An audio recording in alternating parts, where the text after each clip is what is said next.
Today's game has been on my wish list for the longest time, and I can't believe I am finally playing it. I felt like this day would never come.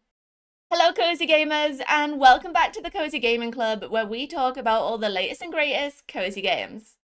I'm Ellie, and today we're talking about the beautiful, the magical Fields of Mistria, which launches into early access on PC tomorrow. I have already played 10 hours of the game in the last 2 days. I am a little obsessed. And I thought I'd help you get settled into the enchanting world of Mistria by sharing some tips and tricks to help you get started. Starting with the equipment. Unlike other farming games, you don't actually get all your tools handed to you right at the beginning of the game.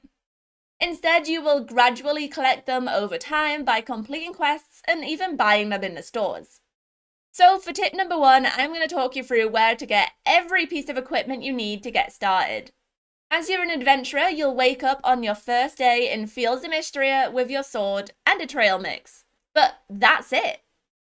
You'll soon get your watering can and hoe off the lovely Celine and Hayden, meaning you can start farming pretty quickly. But as you can't destroy any of the logs or boulders, your farm may not look the prettiest at the beginning of the game. On day 2, you'll unlock your axe through a cutscene with Eland, where you'll help him to clear a tree and reveal a strange statue. More on that later. You'll also get your pickaxe on day 2 if you visit the quest board and accept the quest, Do a Bro a Favour. Go and chat to Ulrich, and after a brief cutscene where he gives you tips on how to get buff, you'll leave with your pickaxe in hand. Now, if only I hadn't planted all my crops already. A couple of days later, on Spring 4th, you'll find another quest on the quest board, this time called Something's Bugging Me. All you need to do is head to the inn and meet Luke, who kindly gives you his old bug net. And sadly, that's it for equipment you can unlock through quests. In order to get your spade and your fishing rod, you'll actually have to raise enough money and buy them from the stores. You can buy the fishing rod from Terefia's store at the beach on the southwest side of the map for 500. Your spade, on the other hand, you can pick up from the general store in town, also for 500. Depending on how you play the game, you may end up getting those quite late on. For example, I didn't get my fishing rod until day 12 and my spade until day 13. I would definitely recommend getting the fishing rod as soon as possible though, as you can earn quite a lot of money from selling your fish. Or, if you don't mind waiting and don't want to waste your money, there is another way. Instead of buying the worn equipment at the start of the game, wait to unlock the mines and collect all of the copper. Then you can craft the copper versions of your tools, and you don't need the base tools to do it.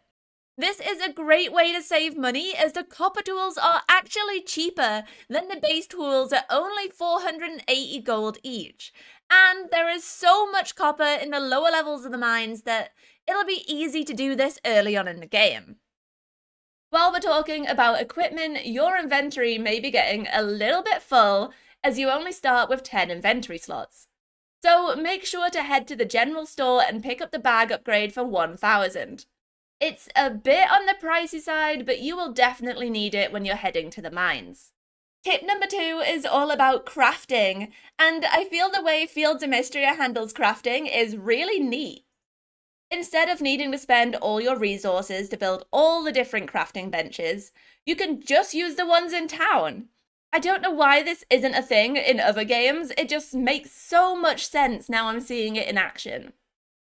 So in the early game, if you need to craft something, you can head to the kitchen in the Sleeping Dragon Inn to cook your dishes, the woodworking bench by what I think is a church, or the one by the carpenter's shop, and the workbench outside of the blacksmith for your metalwork.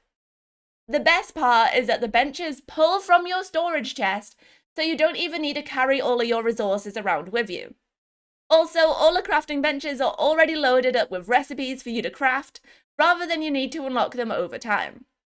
There are new blueprints you can unlock later, but there are already some for you to craft, including the important copper tools and even furniture for your house. Speaking of crafting, one of the things you can craft at the carpenter's bench is fences.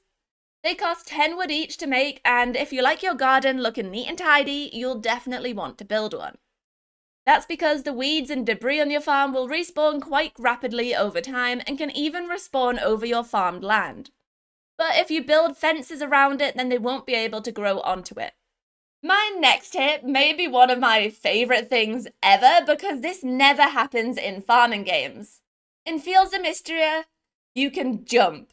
This changes everything and makes it so much easier to get around. It comes in so useful when you're travelling through the mines because instead of needing to smash every single rock to get to the items you want, you can just hop over them and make your way straight there. It's also very helpful when it comes to navigating your farm, because instead of needing to chop every branch and break every rock to make your way across your land, you can just hop over all of it. Jumping also leads very nicely on to tip number 5, which took me way too long to figure out. This tip is all about swimming because, yes, you can swim in Fields of Mistria and it is great. It makes it so much easier to get around because you can just nip across a river to get to where you want to go, rather than needing to run all the way to the bridge. This is especially useful when you're trying to get a pesky fish who keeps swimming from side to side. You'll also want to keep an eye out for these diving spots that crop up around town, not to be confused with the fishing spots. If you spot one, you just need to hop into the water, swim up and dive in them to collect a variety of items like aquatic resources, fish and more. While we're talking about swimming, it also makes sense to talk about the beach, which is located on the southwest side of town just by your farm. I'd recommend heading to the beach if you can because just like in Stardew Valley, a variety of shells wash up on its shores that you can sell for around 20 each. Another great way to make money is the quest board, which you can find just next to the general store. I would recommend checking your quest board every single day, because there's always a new quest for you to do. But if you miss a day, don't worry because the quests don't expire, so you can just pick them up the following day and there's no time limit after you've accepted the quest either. Every evening when you go to sleep, the game will calculate how much renown you've earned from selling items, completing quests, and donating to the museum. As you earn renown, you'll level up your town's prestige, and for each level you achieve, you'll earn new rewards. These rewards can be collected from the chest next to the quest board. Some quests will reward you with items of clothing that unlock a whole set in multiple colours for you to choose from. And you can access all of them from the menu. There's no need to waste resources on crafting them or building a wardrobe, and you can change any part of your appearance anytime, anywhere, which I think is a really nice addition to the game for people who love customizing their character. Although, if you're indecisive like me, you might find yourself changing your outfit multiple times every day. At the end of day 2, you'll be visited by a strange dragon in your dreams, who will teach you how to level up your abilities. By carrying out all your typical farming activities like farming, fishing, mining, woodcutting and gathering, you'll collect essences which can be used to level up your skills. Each skill has different abilities that you can purchase using your elements, and as you level up your skills, you can also unlock even more abilities for purchase. While you're carrying out all those activities, you may get a little tired. Well, the good news is that there are multiple locations to recover stamina in Fields of Mistria. The first and most obvious place is Juniper's bathhouse, where you can have your energy fully refilled by taking a dip. It's very relaxing, the only drawback is that it does cost money. However, I cannot tell you how much because through one of the quests on the quest board, I was able to unlock 5 free visits to the spa, and I've not used them all up yet. Make sure to do your quests! The second place you can regain your stamina is at the Sleeping Dragon Inn. The family there are lovely and have a bubbling cauldron of stew on the go for anyone who needs a little pick-me-up during the day. It only restores 20 stamina, which is nowhere near as much as a spa, but it's completely free to use. The final place I've found, so far anyway, for you to regain energy requires a copper pickaxe to access it. On the northeast side of the map, you'll see a path leading northward towards the deep woods. In the early game, this will be blocked by a huge rock that you can't get through until you've unlocked a copper pickaxe.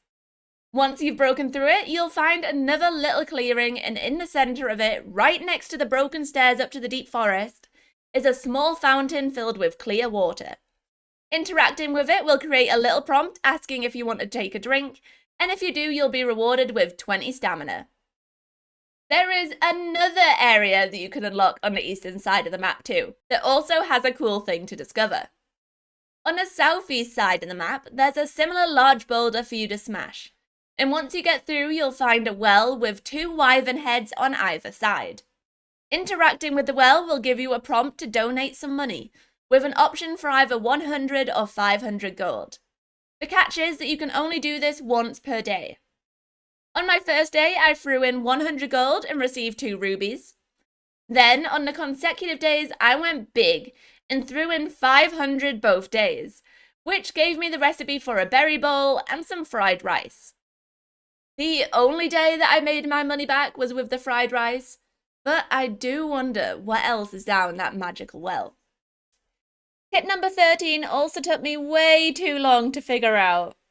If you go as far east as you can go on the map, you will find yourself at the Archaeology site.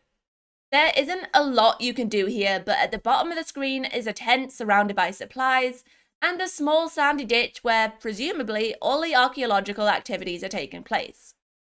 The thing is that I assumed that this was all just decoration, and there wasn't anything to do here. But it turns out that you can actually dig these little mounds in the archaeological area, and dig up treasure for the museum. There's a whole bundle dedicated to this, and it took me until day 15 to realise.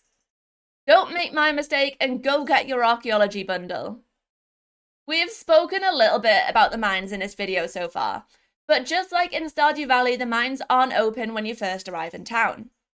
In Fields of Mistria, there was a huge earthquake which damaged the town and is the reason you've been called in to help out. One of the impacted areas is of course the mines, so at the start of the game they're closed off and you can't access them.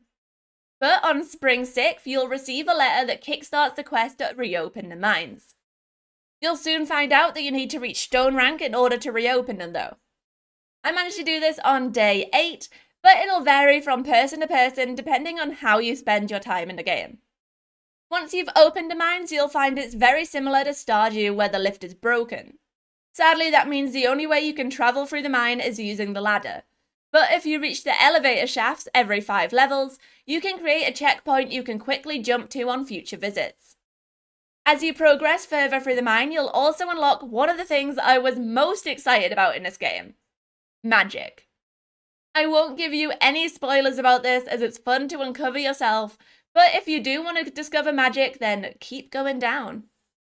For our final tip, I'm going to tell you all about the Saturday market. Every Saturday, once you fix the bridge, there'll be a Saturday market in the town square with 4 new villagers for you to meet. The 4 stalls offer you new food and recipes, new hairstyles and accessories, new clothes, and new furniture items. But it's important to note that their stocks change every week. So if you see something you like, then make sure to snap it up before it's gone. And I thought I'd add an extra bonus tip on the end here of all the loved and liked items that I've found so far in the game, to help you get started on befriending or romancing your favourite villagers. The cool thing about Fields of Mistria is that each villager actually has multiple loved and liked items, so there are so many different options and items to discover. I also thought I'd start a little spreadsheet that'll update as I discover more items. It's linked in the description below, and if you found any loved or liked items, make sure to drop them in comments so I can add them as well.